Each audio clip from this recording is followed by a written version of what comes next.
আজ আমি পাকা কুলের টক ঝাল মিষ্টি আচার বানাবো।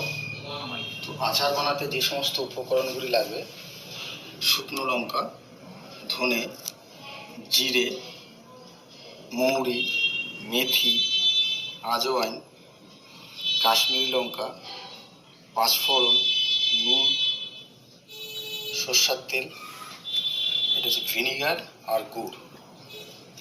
কুলের আচার বানাতে গেলে যে মশলাটা তৈরি করতে হবে তা আমি একে একে এবার শুরু করব। লঙ্কাটাকে আগে গরম করে নিয়েছি। আমি গ্যাসের জ্বালিয়ে দিলাম। ঝাল নিজের পরিমাণ মতো, যে যেরকম ঝাল খায়, তা আমি একটু ঝালটা বেশি খাই বলে ঝালটা একটু বেশি নিচ্ছি।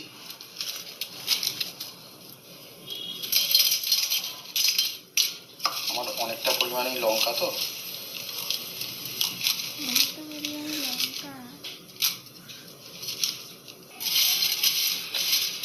আমার অনেকটা পরিমাণ লঙ্কা দেওয়ার কারণ হচ্ছে আমার অনেকটাই প্রায় 1.5 থেকে 2 কেজি কুল আছে, যার জন্য লঙ্কার পরিমাণটা একটু বেশি নিয়েছি। ভালো মতো ভাজা হয়ে যাবে, আমি নামিয়ে নেবো একটা পাত্রের মধ্যে। লঙ্কা আমার ভাজা হয়ে গেছে, আমি এবার লঙ্কাটাকে নামিয়ে নেবো।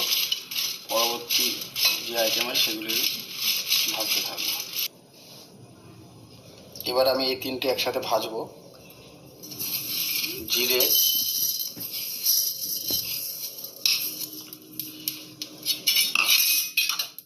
প্রথমে একটু জিরে দিয়ে নেড়ে চেড়ে নেবো, তারপর এক এক করে ধনে, মৌরি দিয়ে দেবো। এতটাই ভালো যাতে পুড়ে না যায় মশলাটা। এবার আমি ধনে ঢেলে দিলাম,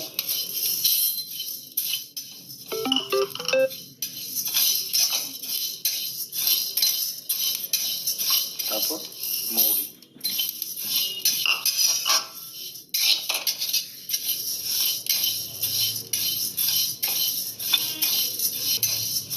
জিরে, ধনে, মৌরি ভাজা হয়ে গেছে, আমি এখন এটাকে নামিয়ে নিচ্ছি। অল্প পরিমাণ মেথিকে দিলেও যাতে সুন্দর গন্ধ বেরোয়, মেথি দিলে সুন্দর গন্ধ বেরোয়। আজওয়ানও দিয়ে দিলাম। আজওয়ান আর মেথি ভাজা হয়ে গেছে, আমি নামিয়ে নিচ্ছি।